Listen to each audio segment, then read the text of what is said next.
Hi, I'm Hannah. And I'm Matt Hanna. And this is Horror Hour with the Hannas. And scary movies. Matthew. I'm trying to get simpler with it every time. This is a podcast where we watch all your favorite scary movies. That's Matt's line. Okay. Anyway, today we are joined by our friends at Is It Horror. Hi, guys. Hello. We were just on your podcast recently. That's out, so go check them out. But we'll give you guys a second to introduce, plug yourself, say whatever you want to say. Yeah, so my name's Steve, and then we've got Brianna here with us as well from Is It Horror.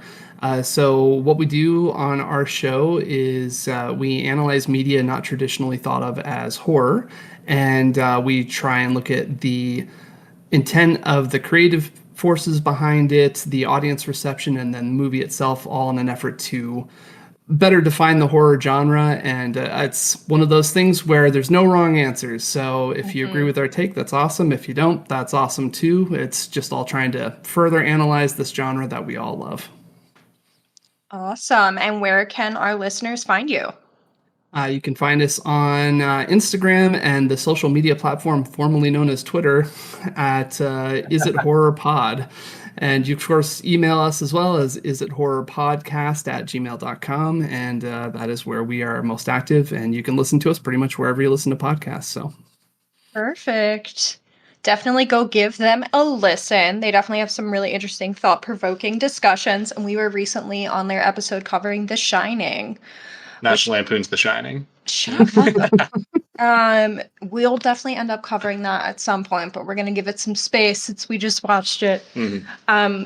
But today we are talking about The Cabin in the Woods. The Cabin in the Woods is a 2011 comedy horror film directed by Drew Goddard in his directorial debut, produced by Josh Whedon, and written by both Josh Whedon and Drew Goddard. You might recognize the name Josh Whedon as he directed The Avengers and Age of Ultron. That is where I knew him Buffy from. the Vampire Slayer, come on. Yeah. Firefly, gotta mention Firefly. Yeah. Okay. All right. I guess I didn't know this man as well as you guys did. He's a big deal. But this also stars Chris Hemsworth, Richard Jenkins, and Bradley Whitford as like the three most recognizable names, along with Kristen Connolly and Frank Kans in the starring roles as Dana and Marty. So it is a fun one. So let's get straight into it. Have you guys seen this movie before? I saw it right when it first came out because before we all found out collectively as a world how problematic Joss Whedon was, I was definitely invested in all of his stuff. So all I needed to know is that he was involved in making a horror movie, and I was planning to see it opening night and did so. I totally forgot it was him until Hannah pulled up Wikipedia right before this, and I was like, wait, Josh Whedon did this? I didn't know this bad stuff about Josh Whedon. His section. You didn't know this? No, I think I did hear it, and I forgot because he's not an important He's person in my life. Yeah, he has a whole section on Wikipedia called "Accusations of Workplace Harassment." Yeah, it's not good. Yeah. Excellent. What about you, Brianna? So I'm pretty sure the first time I saw this was when it first hit like streaming platforms. I don't remember if it was Netflix or what. And I remember watching this and I loved it up until the ending. And I was so pissed off about the way it ended. Don't know why, but I constantly like rewatched it every spooky season, and it grew on me. And it is now I think it's in like my top 5. Like this is one of my very favorite movies. I love the turnaround. What about you, Matt? When did you first see it? I think the first time I watched it, you and I watched it together. Oh. I didn't see it when it came out. I thought you had seen it before you showed it to me. No, I think I really wanted to watch it, and I forced you to watch it. And I feel like it took a while to make you watch it. Yeah, because I was going to say, pre-Matt, I did not like horror movies. So I certainly did not watch it until Matthew. I converted you. Good job. Yeah, spreading the good word. He did do a good job. It took Nightmare on Elm Street is what did it for me, and then I was hooked. But yeah, I don't remember. I think I thought it was funny, but I hadn't seen a lot of the horror movies that it references, so there were definitely things that were lost on me, but I still enjoyed it either way. It's funny. Yeah. I like and it. enjoyable regardless if you know what they're talking about or not. I think that's one of the good things about it is it doesn't require you to get all the references to have fun with this movie. I mean, it's icing on the cake if you do, but it's not necessary. Yeah, like it's a fun movie regardless, but then all of the like parody makes more sense when you've seen other genre movies. And I will say, and this is a teaser for later in the episode, so keep listening, I find this to be an extremely pro-art movie. So, but I want to hold off on that. Ooh. I know you hate, so. Pro-art. Oh, I'm interested to hear Pro-art, this. yes. Yeah. When we get to themes, everyone has to hold on until then. So I'm excited for the theme section. I'm going to let Matt just word vomit all up in here. It's going to be exciting. So we're going to jump into our 15-second summaries. So on our show, we do time 15-second summaries where we just like off the cuff explain what we think the movie's about. I'll let Matt go first. I always make him go first because I get nervous, but especially when we have guests, like you got to see how it's going, am I right? So I'm going to count you down. Ready? Okay. 3, 2, 1, go. A slasher movie is made in a lab without all the care that an artist would give it. Ooh. There you go. Ooh. That's all I got. 7 seconds. Who's going to beat it? Is there a prize for the lowest time? No. Oh, man.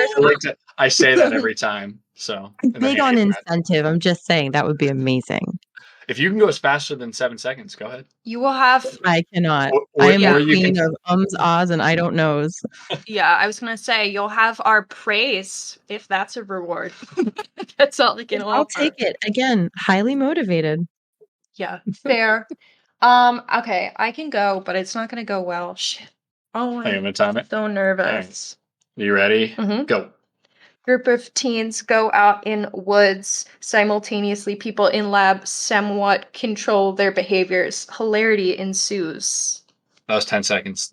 You're good. I think it was close. Better than I thought it would go. All right, which one of you wants to go next? I'll go if you need another second, Brianna. Yeah, go for it. All right. I'm ready. Tell me when to go. All right. 3, 2, 1, go. 5 college students go to an old abandoned cabin in the woods, and then every single horror movie happens. Perfect. Nailed it. Nope, that's it. Stunning performance. Yeah, I can't top that. I really can't. That's okay. If you don't want to go, you don't have to. We have 3. Oh, no. I'm going to give it a whirl, but okay, I think Steve might have just won. Yeah, I think Steve won. All right, I'll count you down. 3, 2, 1, go. 5 young things commune with nature, go into hellscape. Hilarity ensues. Love. Okay.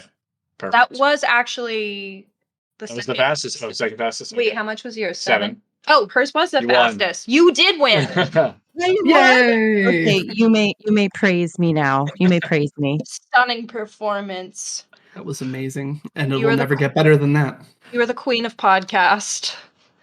All right, so we've done our 15-second summaries. Matt, do you want to give us our full film summary? This is the speed read summary time. I think I prepped well. So, are we ready? Go. We good? All right. In an underground laboratory, engineers Gary Sitterson and Steve Hadley discuss a mysterious ritual after a similar operation in Stockholm just ended in failure. American college students Dana, Jules, Kurt, Holden, and Marty are spending their weekend at Kurt's cousin's cabin in the woods. From the lab, Sitterson and Hadley remotely control the cabin and manipulate the students by intoxicating them with mind-altering drugs. In the cabin cellar, the group finds many bizarre objects, including the diary from which Dana recites incantations summoning a zombie family. Hadley releases pheromones to induce Kurt and Jules to have sex outside. They are attacked by zombies, and Jules is decapitated while Kurt escapes. Marty discovers concealed surveillance cameras equipment in his room before being stabbed and dragged off by a zombie. The lab workers learn the right in Japan has failed, meaning that the American right is humanity's last hope. Kurt, Holden, and Dana attempt to escape in their RV, but Sitterson triggers a tunnel collapse to block them. Kurt attempts to jump a ravine on his motorcycle, but crashes into a force field and falls to his death. Holden and Dana then realize their experience is staged and controlled. Holden is killed by a zombie while driving the RV, causing it to crash in the lake, but Dana manages to escape. The lab employees, seeing that Dana is the only survivor, celebrate the success of the right until they discover that Marty is still alive. Marty takes Dana to a hidden elevator he discovered where they descend into a lab and discover a large collection of different monsters in cages. Dana correlates them with the objects in the cabin cellar and realizes that the objects determine which monsters are released. Cornered by security personnel, the pair release all of the monsters, which wreak havoc and slaughter the staff. Hadley is killed, and Dana accidentally stabs Sitterson. Dana and Marty discover an ancient temple where they're confronted by the director. She explains the worldwide annual rituals of human sacrifice are held to appease the Ancient Ones, a group of cruel subterranean deities. Each region has its own ritual, and the American rituals involve the sacrifice of 5 archetypes: the whore, Jules; the athlete, Kurt; the scholar, Holden; the fool, Marty; and the virgin, Dana. The order is arbitrary as long as the whore dies first and the virgin dies last or survives. The director urges Dana to kill Marty to complete the ritual, as other rituals failed that year. Dana is attacked by a werewolf. While a zombie kills the director, Marty proceeds to kill all except Dana. Deciding that humanity is not worth saving, Dana and Marty share a joint. The temple floor collapses and a giant hand emerges from the ground, destroying the facility and the cabin as the world ends. And that's it. So, did you guys scream or hide at all while watching this movie? This is one that I've never found particularly scary. So I think the best I can, and it's slightly over a decade old now, right? Mhm. So I'm not sure exactly how I reacted to it the first time in the theater. If anything, I might have been got by the title card jump scare, but otherwise, I think probably not. What about you, Brianna? So I don't think that this one is particularly scary. There were a few jump scares that definitely got me though. But this is definitely like one of those delightful romp horror movies where you're just like, oh, that's so cute. Like I don't know. There's a lot of, but yet there's enough blood and carnage and on-screen gore to kind of temper that out. So it really leans into the horror genre all the way around.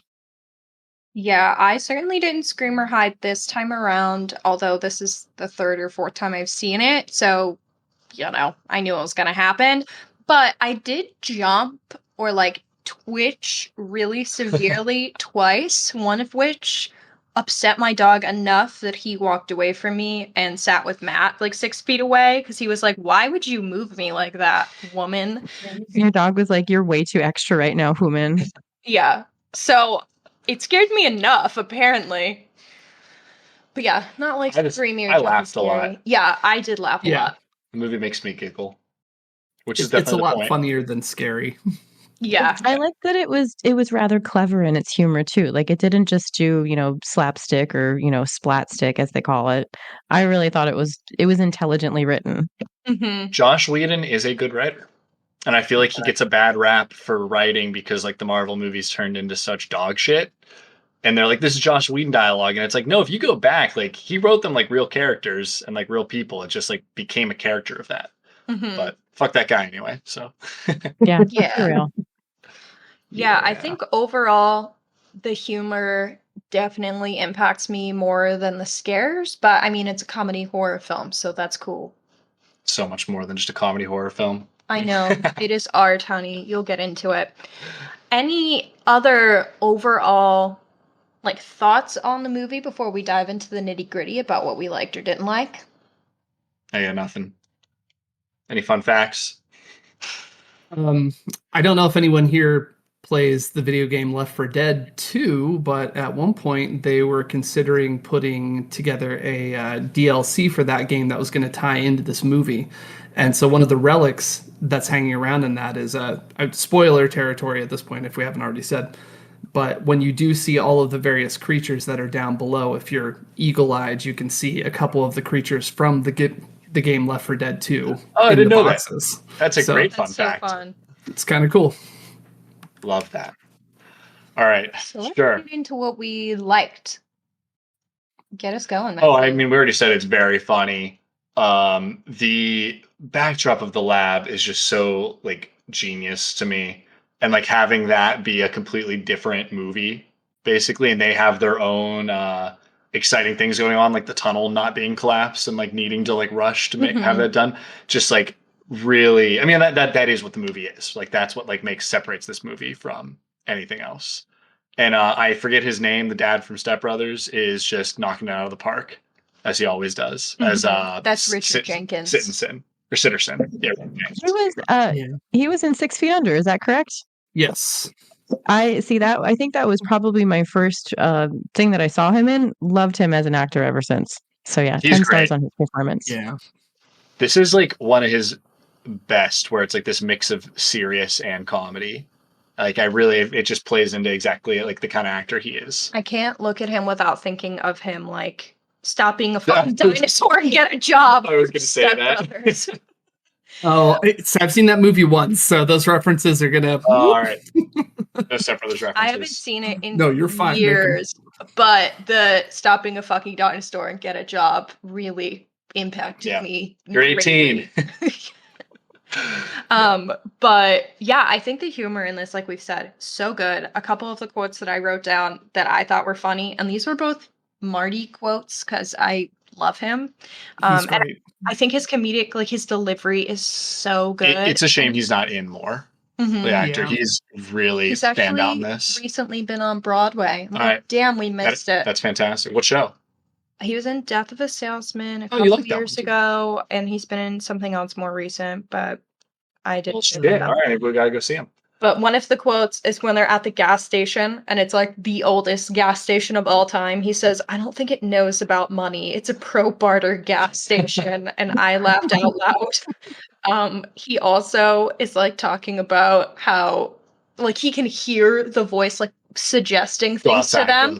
And so it goes, "Go for a walk." And he's like, "I'm the master of my own brain. Like, I'm not listening to that. I'm going to go for a walk." And the delivery of those lines is just so funny. Like, I just find him a really compelling character and a great actor. I also just think, I think all of the script is really tight in terms of like the comedic aspect, but something else I really enjoy is that they differentiate zombie and zombie redneck torture family. Yep. Yeah, I love that everyone in the lair is like secretly a horror nerd too. Mm-hmm. Oh yes, 100%. And I think the thing that's interesting too is like you should hate everyone in the facility, right? In the hands of someone else, maybe you would, but they did an excellent job of making all of them likable, like you said before, compelling. But yeah, in another director's hands, another writer's hands, you would hate everyone in that facility and think of them as just the monsters of the whole thing, worse than anything being unleashed. Yeah, I feel like it does like humanize them in a funny way. Even like the scene of them all like making bets. It's incredible. Yeah. I loved that. I think everyone has worked a grind 9-to-5 job, and that's just what it is to them. They set that up in the opening scene before that fun title card jump scare. It's like, this is another day at the office for them. And that's like it's almost an office buddy comedy in some ways. Like, but things you guys liked, anything that like really stands out? I really liked Marty, Sitterson, and Hadley. I think they were the standout best characters to me. I think, like I said, we'll get into it, I suppose, a little bit later from the looks of things, but I enjoy the satirical nature of the film in general, although sometimes that rubs me the wrong way. But yeah, this movie is a lot of fun. It's one that I can put on pretty much any time and enjoy. You can tell us about the like satirical part now and like what you don't like. What rubbed you the wrong way? Well, so I think it comes down a little bit to what Josh Whedon and Drew Goddard talked about in making the film in the first place. I think that this is them analyzing what they do and don't like about the horror genre. And I don't think anyone's going to sit there and dispute that. But anyway, it's them analyzing what they do and they don't like about it.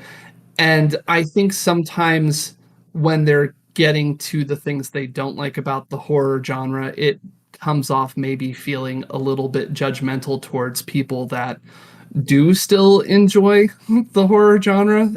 So for instance, one of the things I know that they were reacting to in making this film is they didn't like what at the time was termed and thought of popularly as torture porn. So that was part of their reaction towards it, as if to say that thing is intrinsically bad and maybe those who like it, there's intrinsically a problem with. And I don't care for that thought process because I think that you can find value in any sort of artistic work. And so I guess just some of those things. I think overall, it's good, but yeah, occasionally it unintentionally or intentionally maybe has an air of we think this is better than other horror and maybe better than the fans of it. I get that. And I think I see what you're going for. Do you feel, though, that, and more on the positive side, does it pay homage to a lot of these, like, horror films in good light? Oh yeah. Yeah, I think for the most part it's all about love for the genre. And I won't say it's like that's the defining feature, and it certainly doesn't keep me from watching it, but sometimes it's one of those things where you can see a little bit of that in aspects of it. But for the most part, it's just love and appreciation for the genre as a whole, and pointing out some of these tropes that we have of it, that we like of it, I think I mostly like the satire of it. Okay. What do you think, Brianna? Any thoughts on that, or like in general, what you might have liked from the movie? I definitely agree with pretty much everything that everyone has said here. But the things that really stood out to me is I like that this kind of, and I guess this plays into the satire element, this sort of turns horror on its head a little bit. Like, the jock is a sociology major who's this huge academic. And, his blonde girlfriend isn't a natural blonde and, is a med student.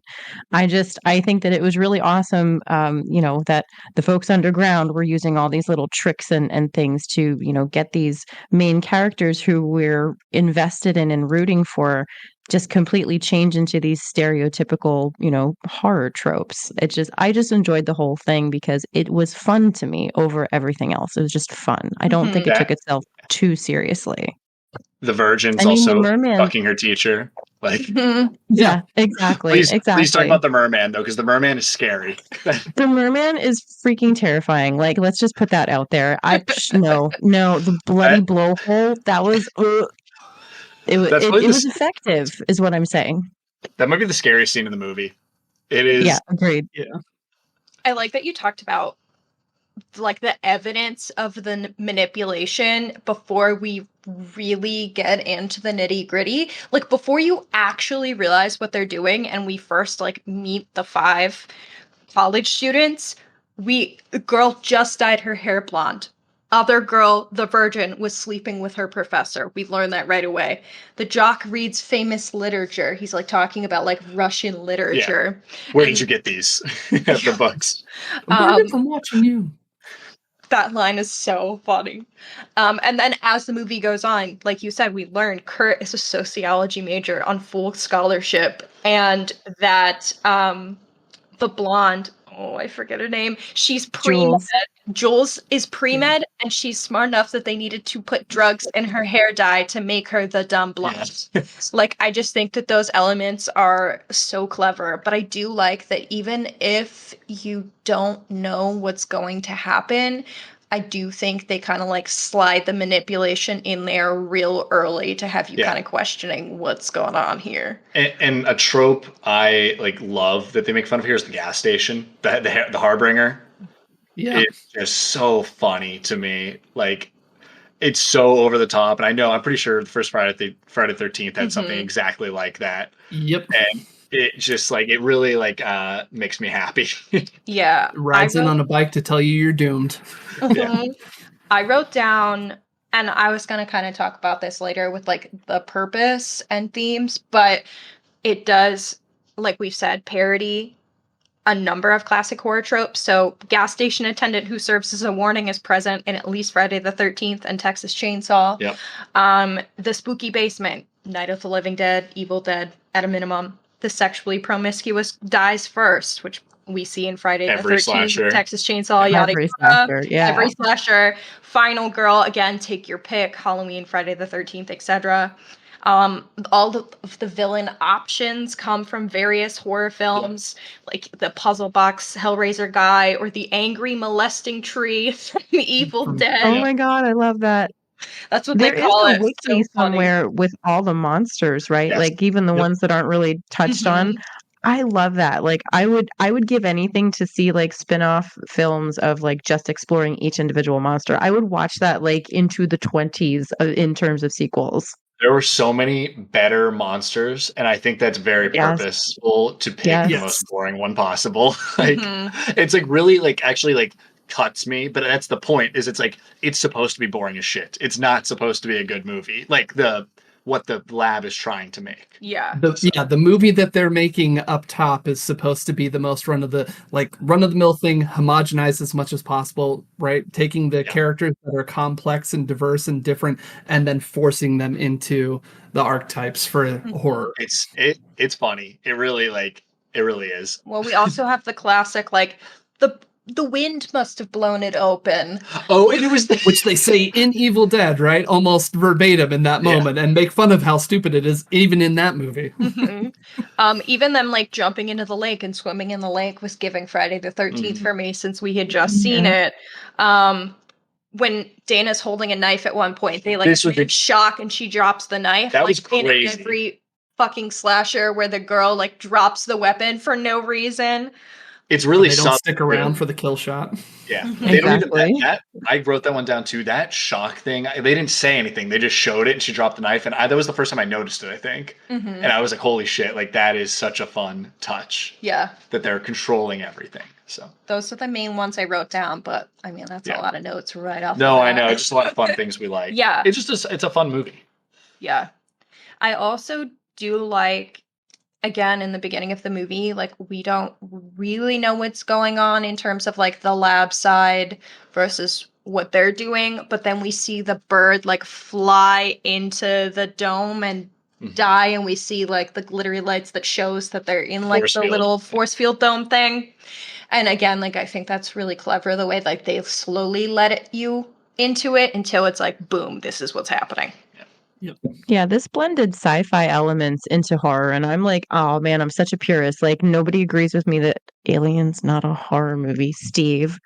But yeah, I thought that was something interesting that they kind of popped in there as well. Like it all worked, even though, we have this high-tech lab underground and, there's, puppet masters pulling the strings all over the world. I don't know. It just worked for me, and it was a delightful ride. Well, but also Alien is a horror movie, though, so I agree with that. I'm gonna disown you, Steve. I swear, like it's gonna happen. Just kidding. I tolerate you. I can deal with it. Oh, that's nice. Anything that we didn't love about it? I know, Steve, you talked a little bit about something that kind of bothered you. Anything else that we have that might be a con of this movie or something that didn't work? I guess I'll also say, and this is left open to interpretation, but I think that maybe part of that satire and some of the bit that I didn't like, in a way, it feels maybe a little bit like it's maybe Josh Whedon and Goddard sort of blaming boring horror movies on studios and audiences and leaving themselves out of the criticism for it. Is like, obviously we want to do interesting and unique things, but the studio and the audience won't let us. The audience will get mad and wake from their slumber and destroy the world, and the studio wants it to be as by the numbers as possible. So that's another thing, just as far as like their in film meta critique, that maybe might bug me a little bit above it.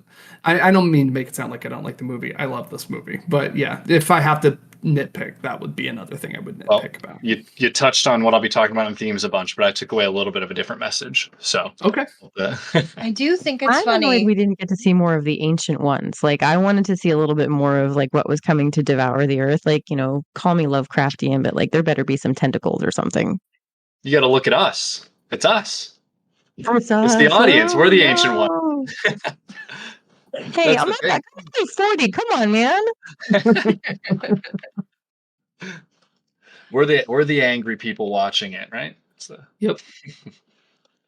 I don't feel like I have anything I didn't like. Yeah, it's tough. You know what? This is a dumb complaint, but we watched it during the daytime, and I couldn't see shit in this movie. So I don't think it was lit. I don't think it had very intentional lighting, would be my complaint. Like you should still be able to see things in dark movies, and it's like there were times where I was like, I can't.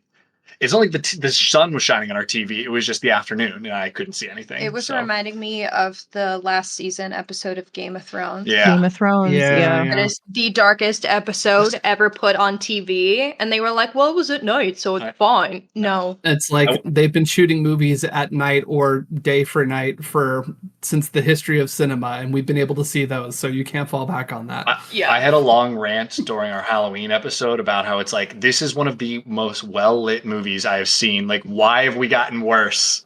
Like, it was cheaper. I was like, why are the new Halloween movies poorly lit when you have this one? I think it's a speed thing and a cost thing and maybe a lost art. I don't know.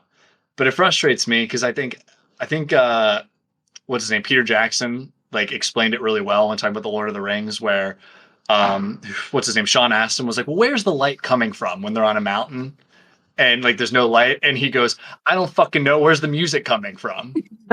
like, like, it's not, you need to light scenes. It doesn't need to be natural. It doesn't need to be what it would really look like. Like, so that's my rant. Let's get better at lighting. I appreciate it if they can figure out a way to make it feel natural, but yeah, it's not necessary. We all kind of accept a degree of unreality in it. I think as special effects get better, we get less accepting of having to play some pretend as the audience. Maybe, but I feel like well-lit movies, I don't think about it. Like, I talk about Halloween, that famous shot of like Michael's face, like being in darkness and then slowly being like lit up, right? Like, I don't question that. Because I'm too scared of Michael Myers. Like, yeah. But sorry, I digress. This is I feel strongly about it. Yeah, I would say that's probably my only complaint as well, just because my eyes hurt from straining to try and see what the fuck was happening. I had to go dad mode and stand on my, like, holding my knees in front of the TV to look at it. It was absurd. Absurd movie watching position. But that would be, I think, my only complaint. I think it hits everything it's going for. So it's like hard to find something to be like upset about for me. So. Yeah, I have to, I don't know, resort to the meta commentary to have any problems with it. I guess I could complain that the zombies are boring, but that's the point. So it's like, it leaves you wanting more. So, but yeah, that is the point. And so they release all that when they release the monsters and let me see that. But man, I would have loved to see the mermaids. You know, he was right all along. The mermaids. He had the conch in his hand. I still wonder, like, how much of a horde of them would you have to? I mean, because if they're at the lake, like, they blow the conch and then they go in the lake and then they get killed. But what if they weren't swimming again? Are they just going to see these guys all like flopping onto land, crawling? I feel like you could get away from that pretty easy. Well, not with the laboratory controlling you. You know. That's true. They had all their drugs in there. You know what? One more thing I forgot to talk about with Marty, which is that I feel he acts as like the audience's commentary. Yes, absolutely. Marty is the peanut gallery for us, and it's perfect. He's definitely my favorite character, I think, of like, you know, the core group that we're looking at here. First of all, can I just, like, do they make those coffee bongs? Because that's brilliant, and it doubles as a blunt force trauma weapon. Like, I am sold. You're giving me caffeine, THC, and a weapon. I'm on board. They should sell those. Brand them. Cabin in the Woods. They've Marty's mugs. Just make it happen. You heard it here first. TM. You're welcome. The idea, though, of him just being so good at smoking weed and doing so many drugs that the drugs that they give him just don't affect him is so funny to me. Like, yeah. And then he's able to act as like the me bitching at the characters on TV, like, stop, don't do that. Like, why would you do that? That's him. And I love it. We should split up. Really? Yeah. Really. Justice for Marty. Yeah. I love it when he's like, I had to dismember that guy with the trowel. What have you been up to? It's like, there's just lines and lines of just brilliance that tumbles out of his mouth. It's delightful. Yeah. I want more. Yeah, he's definitely my favorite performance in this film. Everything he says is so funny and well delivered, and it hits home. Yeah, for sure. So, do we have any favorite scenes? Definitely the elevator slaughter montage. 10 stars. It is really good. Yeah. You want to tell anything else? What's your favorite monster? Well, that's not fair. I can't pick one. All right, Steve, you go first. Give me time. I don't know if I have a necessarily like an all-time favorite, but at least one that stood out to me on this particular watch is I liked the robot with the buzzsaw arm, sort of a la, I mean, it's not nearly the same thing, but sort of a la Chopping Mall of just like evil robot running around, cutting people up. Scorpion.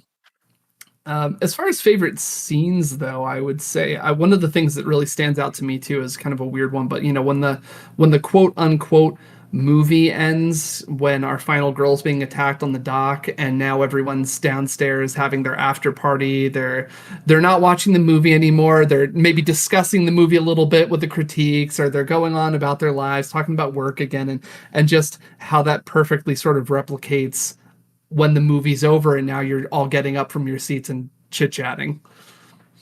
Steve, I'm pissed because that was mine. I'm sorry. Straight up. I love that. Like when the music starts playing and it kind of zooms out to then show them watching it on the monitor is so funny. Like her just getting the shit kicked out of her. They're popping champagne. The intern's going, I'm an intern. I don't qualify for PTO.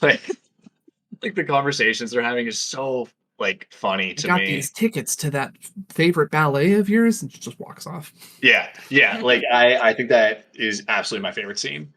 So we're on the same page. What's your favorite monster?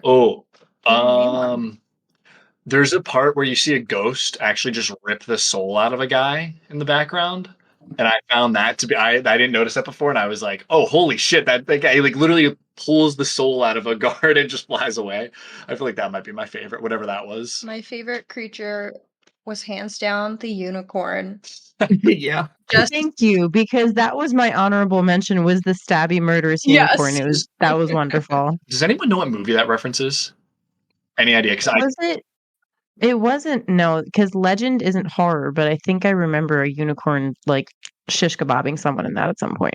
That might be probably something exists somewhere, but I can't help but think that's maybe just a random inspiration, but no horror movie being referenced, but I could be wrong.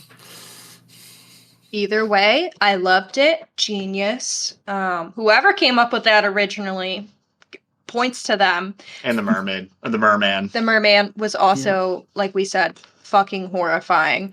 I feel like my favorite scene is the same as Brianna. The elevator slaughter.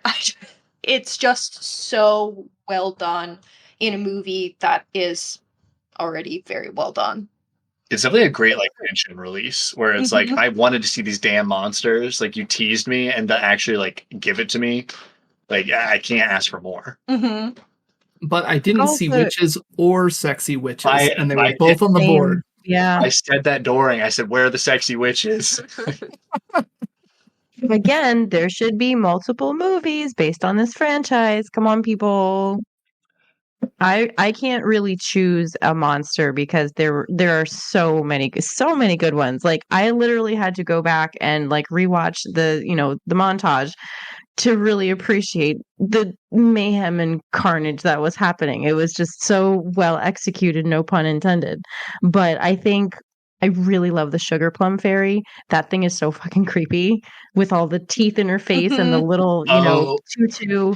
And she's just, like doing her little pirouettes among the carnage on one of the TV screens later in the movie. It just, that was really creepy. Things that are supposed to be innocent and are evil, they really get to me. That is a good point. That's why creepy children and everything are horrifying. Oh, yeah. Yep. Cool. It's time to talk about some themes of this movie and the meta commentary. Go for it. Right. I'm gonna let you go. Let me talk that because I think Steve touched on it. But we're gonna go. This is the world we're gonna build. Is that the gods are us and the box office, right? The gods are the audience. Cool. The director is obviously the director, and the lab is everyone that makes these movies happen. And so let me look. I think. Oh, and I said Marty's like kind of the viewers' ideas of what they're watching and like their reaction to it. So we covered all that. Obviously, they're trying to make the most run-of-the-mill slasher that they possibly can because that is what makes money, right? That's what the studio says makes money. I think we're on the same page here. Yep. I think there were some notes that I think Marty basically said, "Oh, they want to see us punished." Was something they say, which is like that's what the audience wants, and like why it's for being young, right? This is just the thing that the trope dictates that we have to go to. And I also say right at the beginning, Marty kind of talks about how that society is too glued together and too proper and that it needs to crumble. And I think he's speaking about the horror industry as it was at the time, or really, I guess, any movie industry where the studios, as I think you said before, Steve, are like kind of dictating what is being made. I think that's why they do at the end choose to allow everything to crumble, right? Allow the movie to fail as it does. And for me, I found that to be very like pro art, as in they're saying, we need to let this fail so that we can get away from the like tropes. We need to like let artists make their art instead of like going for that. And every country has their own tropes that need to be hit. And it's instead of saying like, let's do it, it's like, let's let it crumble. Let's let the audience like lash out. Let's allow artists to make their art again. And that's kind of like what I got from it. I don't think that our ideas on it are mutually exclusive. It's kind of what I was talking about on the negative side of it, right? Is that they're advocating for the artistic merit of it and being able to do whatever they're feeling creatively to do. But I do feel that, as you pointed out, unless I'm misunderstanding, part of, I think, the message of the film is that they're feeling stifled both by studios that want things that seem like a guaranteed win and audiences that want to see more of the same. So it is a little bit, I feel like, saying, yes, it's pro art, but it's also saying you two elements are kind of part of the problem that's stifling art. Yeah, I think that you're probably right. The problem is audiences don't know what they want. And that is kind of hard because audiences will say, hey, we want this, and then not show up for it. So it's like hard to say, but maybe the idea in it is like we are too focused on box office. And like that's capitalism, right? That's going to be what leads to our problem there. Where if we are less focused on box office and like make art for art's sake, that would like be a better world to live in. And I think my biggest absolutely. Yeah. I'm on board with that. The second you monetize somebody's art form, it's going to lose a little bit of its, being genuine, being honest, being raw. Like sometimes it doesn't need to be so refined. And, you want a tangent? Here's a tangent. So I feel like there's been this trend of, quote unquote, elevating the horror genre, which is fine. I've seen a few that, aren't so bad. But on the whole, I just feel that this genre in general doesn't take itself so seriously, and that's kind of the beauty of it, is that there's a facet for everything. So there's my rant. I fully agree. And I think that this movie is pro, like we should have all these subgenres, yes. like make more than just, and I think maybe 2011 was coming off of the very like mean horror movies that all felt very samey. And so, like, I do think this is kind of a response to that in some ways. And they name check the fact that they're responding to that too. You can find interviews of Josh Whedon talking about, like I said, specifically calling out torture porn as a genre, stuff like Saw, stuff like Hostel, and that attitude that you just mentioned. So yeah, like definitely they've said as much. So I think maybe where he's wrong is I still like that stuff, right? Like I still like Saw. It's more like make whatever, right? Like let's break the boundaries of the medium. And I think the one thing I wanted to say about the money side of it is there were people bitching about Killers of the Flower Moon just recently came out, which is Martin Scorsese's movie, and it isn't going to make money. It's going to lose money. And someone said, if we can't collectively come together and give Martin Scorsese $180 million to make a movie every couple years, then like, where are we as a society? Right? Like, let's be real here. Like, it's okay. We should be maybe less focused on that, or maybe try to find new ways to incentivize. I know that there were grants for movies in a lot of other countries because like they prioritize art, and like maybe that's another route we need to explore. So, well, I think the other problem with that, maybe going on a further tangent, is the idea that people don't care because they're not going to see the movie in the theater. And I think one of the things that theaters have been fighting for pretty much since the home video market came out is how do we convince people that it's worth coming to a theater to see a film instead of waiting to watch it at home. And we're just battling a different wave of that right now, because I think there are a lot of people that are saying, I would love to watch the new Scorsese film, but I don't want to go out and see it in the theater. I've gotten used to, over the last several years, not doing that or feeling uncomfortable doing that. And so it's hard to not look at that and say, obviously this is a failure, it didn't make a lot of money, but I think the reality is people have just evolved and changed in how they want to consume media, and that's the thing that studios are trying to adapt to, so that they can say, yes, they didn't go to see it in theaters, but that doesn't mean it's a failure. It doesn't mean we shouldn't support more of this. We just have to figure out how to meet the audience halfway. I think we're on the same page. No, I agree. But I think it's cool that this dumb little horror movie, not even horror comedy, is saying all this and can like lead to these conversations, which I think is like what they're going for. And I think it's a fun ride too, because even if you're not getting all of that from the movie, it's still a worthwhile and fun watch. Because even if I watch it and I don't get all of that, I still have like all of the tropes that I can appreciate. And even if I don't fully understand those, the movie itself is still funny, kind of scary. No, you don't need any of that. It's just fun to see that it's there. But it's so layered deep in there. All that being said, Brianna, I have to say, I don't think they can do a sequel. Because I think a sequel goes against everything they were trying to do with this movie. But because they have the science fiction element kind of already woven in and have that groundwork laid, come on, we could easily like jump into a Donnie Darko like parallel universe. Like we could do all kinds of stuff with this. Guys, like, oh, please, somebody write it. Just like throw me a couple $1,000 so I can retire in a trailer somewhere on like a 100-acre plot. That's all I need. You can have the rest. Give me a prequel. I'm okay. That's right. I will say one I really thing just about want it. to explore that. One of the theories that floats around out there, and I don't think this was intentional by any means, it's just a way to view it, is the idea that every Joss Whedon property is in the same universe. And in that context, the reason everyone left Earth and moved out into space in Firefly was because of this event, is one of the ways of reading this. So in theory, if you want to subscribe to that, Firefly is the sequel. It's the workplace harassment cinematic universe. There you go. There you go. But that's my long rant. Do we see any other themes in this, or any other like? No, I think themes is the word I'm looking for. I guess the other thing I'll point out about it, just that I enjoy this aspect of fiction, is I appreciate the idea of there being a message to whatever your artistic endeavor is. You're saying like, oh, I want to, I don't know, just to pick a thing out of a hat, say you wanted to make a movie and you're like, I want to focus on mental health and really point out the value in paying attention to your mental health, whatever the case may be.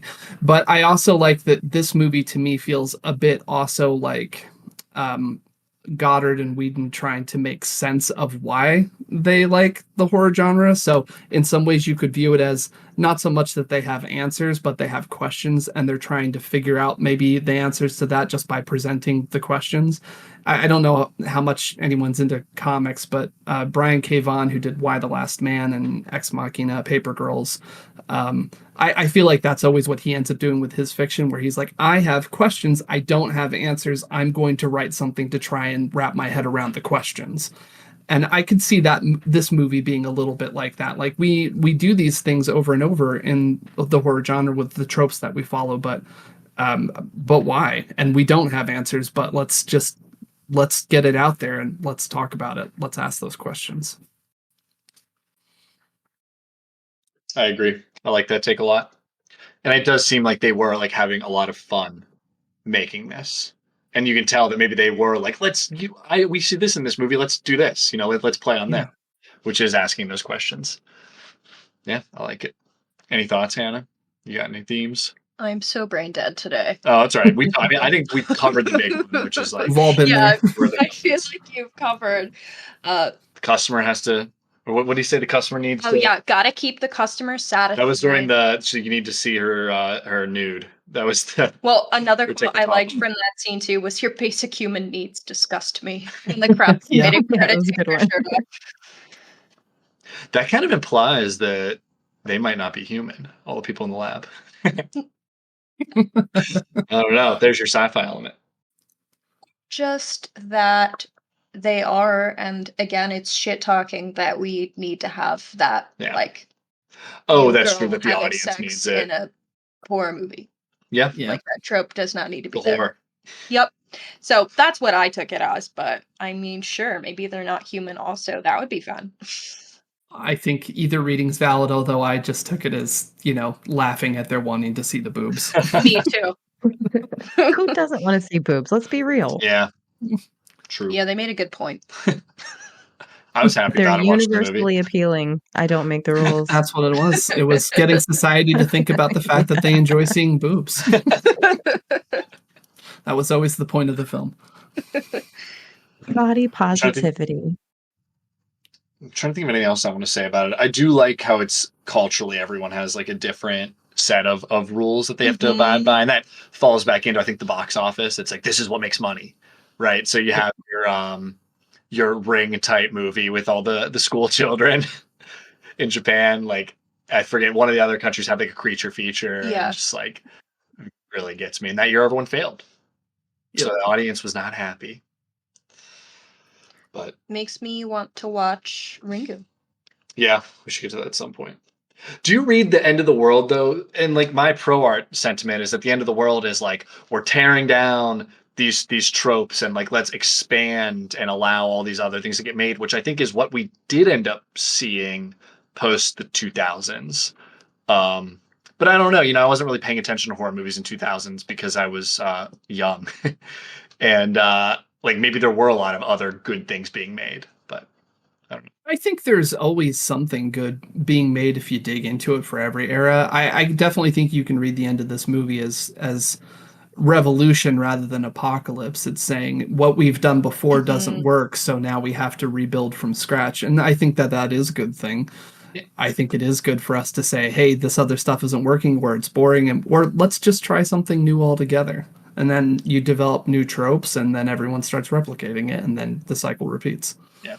And then you fall back to these old tropes and make requels, and they're still fun. So yeah, it's all about I think it's just like make what you like is kind of what I take away. Not what the audience likes, not what the studio likes. You make what you like. It's all about nostalgia. It's all about, back when you could just throw a girl in a volcano, guys. Yeah. Those were the days. That was one of my favorite lines, too. That was hilarious. How old do you think I am? I feel like that's referencing the prior generation of horror movies as well, right? Yes, like that to me spoke to like the 50s and 60s sort of like pulp horror, like creature features, and everything had this like island vibe to it, Mm-hmm. Hammer horror films, all the Technicolor. Yeah, there you go. Yeah. That's interesting. All right, well, I think we can do ratings. I don't think I have too much more to say. This is a cool movie. Very. That's like all we can come down to. If you like horror, it's like just a good homage, good parody, and I think a good challenge to the horror community. So, want to do rating first, Hannah? Or does anyone else have anything they want to say? Universally pleasing with a little bit of a different spin on it. I was there for it. All right. Steve, get us started with your rating.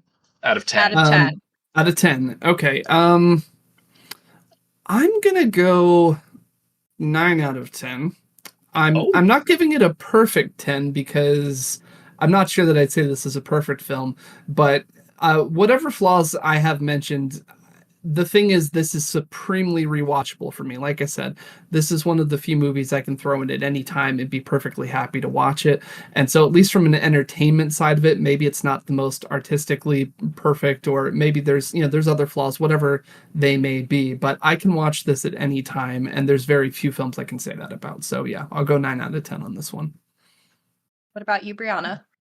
Well, I'm going to say Steve is wrong. This is a 10 out of 10. And I'm going to counter with the fact that I'm going to give it that extra star despite its artistic shortcomings because it's so rewatchable. Because this is something that I will play, at least 2 or 3 times a year just because it's kind of like a comfort watch for me. It's funny. I know when to laugh. I know when to do like the jump scares. Like, it's just fun.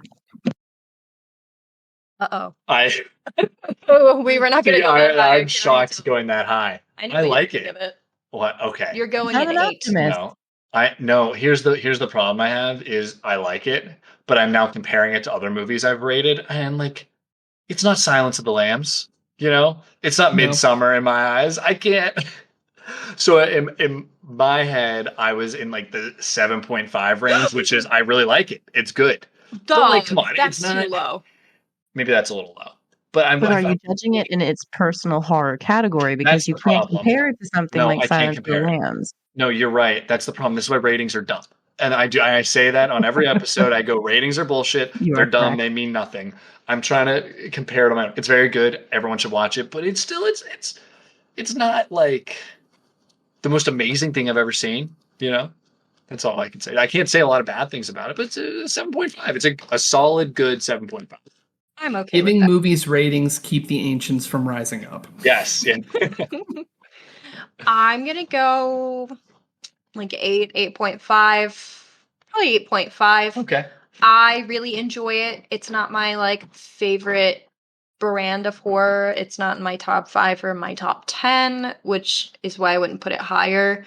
I really like more aesthetic horror. I really just like I'm an A24 girly. She's an elevated horror girl. I'm a bitch. It's fine, but I still really, really enjoy this. And I think having rewatched it, having now seen some of the older slashers that it's referencing, which I hadn't previously, I can really enjoy it. And to me, as much as it's the parody, it's also a love letter to horror. And I love that. So For sure. I'll go 8.5. 8.5. That's high for you. Yeah, it's cool. But overall, I said it's a good movie. A good Yeah. movie. I It's recommend. worth watching. 2 thumbs up. It's a great like Sunday afternoon. Put it on, Watch it But on not regular. the afternoon because of the lighting. Watch it in Not the the dark. lighting. You're right. You're Yeah. right. Not Yeah. watch it in the dark. I just mean it's one of those ones that comes on TV if you had cable, and it's like, ooh, Cabin in the Woods. Oh, yeah. And you sit and For you watch sure. the whole thing. Yeah. Yeah, whenever it's free on streaming, I always watch it again. Okay.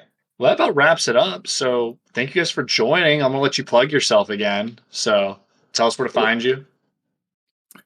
So you can find us at Is It Horror Pod on Instagram and X.